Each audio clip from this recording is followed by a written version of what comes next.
ভগবান শ্রীকৃষ্ণের দ্বারকা নগরী কিভাবে হারিয়ে গেল সে বিষয়ে গভীর গবেষণা করে একটি অডিও বুক বানানো হলো চ্যানেলের দর্শকদের জন্য। আশা করি আপনাদের ভালো লাগবে।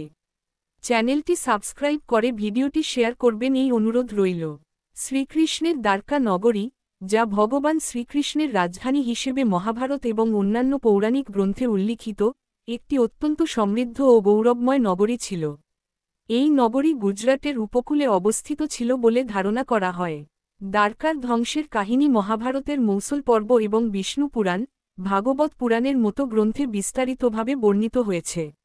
নিচে এই ঘটনার একটি বিস্তারিত রিপোর্ট বাংলা ভাষায় পেশ করা হল। দ্বারকা নগরীর পটভূমি দ্বারকা ছিল যদুবংশের রাজধানী, যেখানে শ্রীকৃষ্ণ তার জীবনের শেষ পর্বে বাস করতেন। মহাভারতের কাহিনী অনুসারে শ্রীকৃষ্ণ জরাসন্ধের আক্রমণ থেকে বাঁচতে মথুরা ত্যাগ করে তার যদুবংশীয়দের নিয়ে দ্বারকায় স্থানান্তরিত হন। এই নগরী সমুদ্রের তীরে অবস্থিত ছিল এবং স্থাপত্যকলা, সমৃদ্ধি ও সংস্কৃতির দিক থেকে অত্যন্ত উন্নত ছিল। শ্রীকৃষ্ণের নেতৃত্বে দ্বারকা একটি শক্তিশালী ও সমৃদ্ধ রাজ্যে পরিণত হয়। দ্বারকার ধ্বংসের কারণ দ্বারকার ধ্বংসের পিছনে ছিল একাধিক কারণ, যার মধ্যে পৌরাণিক গ্রন্থে বর্ণিত অভিশাপ, যদুবংশের অধঃপতন এবং প্রাকৃতিক দুর্যোগ উল্লেখযোগ্য। নিচে এই বিষয়গুলো বিস্তারিতভাবে আলোচনা করা হল। ১. ঋষিদের অভিশাপ। মহাভারতের মৌসল পর্ব অনুসারে দ্বারকার ধ্বংসের পেছনে একটি গুরুত্বপূর্ণ কারণ ছিল যদুবংশীয়দের উপর ঋষিদের অভিশাপ। একবার যদুবংশের কিছু যুবক, যার মধ্যে ছিলেন শ্রীকৃষ্ণের পুত্র প্রদ্যুম্ন এবং অন্যান্যরা, ঋষি বিশ্বামিত্র, কণ এবং নারদের সঙ্গে ঠাট্টা করেন। তারা শ্রীকৃষ্ণের পুত্র শাম্বকে গর্ভবতী নারীর বেশে সাজিয়ে ঋষিদের কাছে নিয়ে যান এবং জিজ্ঞাসা করেন, এই মহিলা কী ধরনের সন্তান প্রসব করবে? ঋষিরা তাদের ছলনার কথা বুঝতে পেরে ক্রুদ্ধ হন এবং অভিশাপ দেন যে শাম্ব একটি লোহার মুষল, মুগ্ধর প্রসব করবে, যা যদুবংশের ধ্বংসের কারণ হবে। এই অভিশাপই পরবর্তীতে যদুবংশের ধ্বংসের মূল কারণ হিসেবে কাজ করে। ২. যদুবংশের অধঃপতন। শ্রীকৃষ্ণের নেতৃত্বে যদুবংশ অত্যন্ত শক্তিশালী ও সমৃদ্ধ হলেও তার পরবর্তী প্রজন্মের মধ্যে নৈতিক অধঃপতন দেখা দেয়। মদ্যপান, অহংকার এবং অসংযমী আচরণ তাদের জীবনযাত্রার অংশ হয়ে ওঠে। এই অধঃপতন তাদের পারস্পরিক দ্বন্দ্ব ও সংঘর্ষের দিকে নিয়ে যায়। শ্রীকৃষ্ণ নিজে এই অধঃপতনের সাক্ষী ছিলেন এবং এটি রোধ করার চেষ্টা করেছিলেন, কিন্তু ঋষিদের অভিশাপের প্রভাব এড়ানো সম্ভব হয়নি। ৩. যদুবংশের আন্তঃসংঘর্ষ। অভিশাপ অনুসারে শাম্ব একটি লোহার মুষল প্রসব করেন। শ্রীকৃষ্ণ এই মুষল ধ্বংস করার নির্দেশ দেন এবং এটিকে গুঁড়ো করে সমুদ্রে ফেলে দেওয়া হয়। কিন্তু এই গুঁড়ো থেকে সমুদ্রতীরে তীক্ষ্ণ ঘাস ইরাকা জন্মায়, যা পরবর্তীতে যদুবংশীয়দের অস্ত্র হিসেবে কাজ করে। একটি উৎসবের সময় যদুবংশীয়রা মদ্যপান করে পরস্পরের সঙ্গে তর্কে জড়িয়ে পড়ে।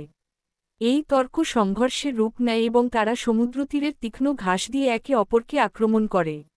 এই সংঘর্ষে প্রায় সমস্ত যদুবংশীয়রা নিহত হন, যার মধ্যে শ্রীকৃষ্ণের পুত্র ও অন্যান্য নিকটাত্মীয়রাও ছিলেন।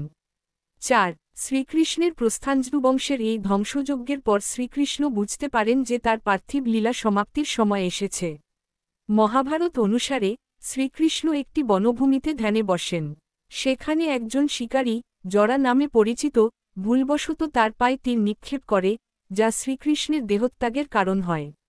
এই ঘটনাও পৌরাণিকভাবে গান্ধারীর অভিশাপের সঙ্গে যুক্ত, যিনি কুরুক্ষেত্র যুদ্ধে তার পুত্রদের মৃত্যুর জন্য শ্রীকৃষ্ণকে দায়ী করেছিলেন এবং অভিশাপ দিয়েছিলেন যে শ্রীকৃষ্ণের বংশ ধ্বংস হবে।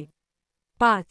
সমুদ্রে দ্বারকার নিমজ্জন। যদুবংশের ধ্বংসের পর দ্বারকা নগরী সমুদ্রে নিমজ্জিত হয়। ভাগবত পুরাণ অনুসারে শ্রীকৃষ্ণের দেহত্যাগের পরপরই সমুদ্রের ঢেউ দ্বারকাকে গ্রাস করে নেয়। এটি একটি প্রাকৃতিক দুর্যোগ হিসেবে বিবেচিত হয়, যা সম্ভবত ভূমিকম্প বা জলোচ্ছ্বাসের ফলে ঘটেছিল। পৌরাণিক বর্ণনায় বলা হয়, শ্রীকৃষ্ণ নিজেই দ্বারকাকে সমুদ্রের নিচে নিমজ্জিত হওয়ার জন্য প্রস্তুত করেছিলেন, কারণ তিনি জানতেন যে তার লীলা সমাপ্তির পর এই নগরীর আর প্রয়োজন নেই। প্রত্নতাত্ত্বিক প্রমাণাধুনিক প্রত্নতাত্ত্বিক গবেষণায় গুজরাটের উপকূলে, বিশেষ করে বর্তমান দ্বারকার কাছে সমুদ্রের নিচে প্রাচীন নগরীর ধ্বংসাবশেষ পাওয়া গেছে। ভারতের ন্যাশনাল ইনস্টিটিউট অফ ওশানোগ্রাফি নেও ১৯৮০ এর দশকে সমুদ্রের তলদেশে কাঠামো, দেয়াল এবং অন্যান্য নির্মাণের চিহ্ন আবিষ্কার করে, যা অনেকে মনে করেন শ্রীকৃষ্ণের দ্বারকার অবশেষ। এই ধ্বংসাবশেষ প্রায় ৩৫০০ 1500 খ্রিস্টপূর্বাব্দের বলে ধারণা করা হয়, যা মহাভারতের সময়কালের সঙ্গে মিলে যায়। তবে এই আবিষ্কার নিয়ে এখনও বিতর্ক রয়েছে। উপসংহার দ্বারকা নগরীর ধ্বংস ছিল একটি পৌরাণিক, নৈতিক এবং প্রাকৃতিক ঘটনার সমন্বয়। ঋষিদের অভিশাপ, যদুবংশের অধঃপতন, আন্তঃসংঘর্ষ এবং শ্রীকৃষ্ণের দেহত্যাগের পর সমুদ্রে নিমজ্জন এই নগরীর অবসান ঘটায়। পৌরাণিক কাহিনী এবং প্রত্নতাত্ত্বিক আবিষ্কার মিলিয়ে দ্বারকার ধ্বংসের গল্প ভারতীয় সংস্কৃতি ও ইতিহাসের একটি গুরুত্বপূর্ণ অংশ হিসেবে বিবেচিত হয়। এটি আমাদের শিক্ষা দেয় যে, অহংকার, অসংযম এবং নৈতিক অধঃপতন যে কোনো সমৃদ্ধ সভ্যতার ধ্বংসের কারণ হতে পারে। যদি আপনার এই বিষয়ে আরও কোনো নির্দিষ্ট তথ্য বা বিশ্লেষণের প্রয়োজন হয়, তবে জানান।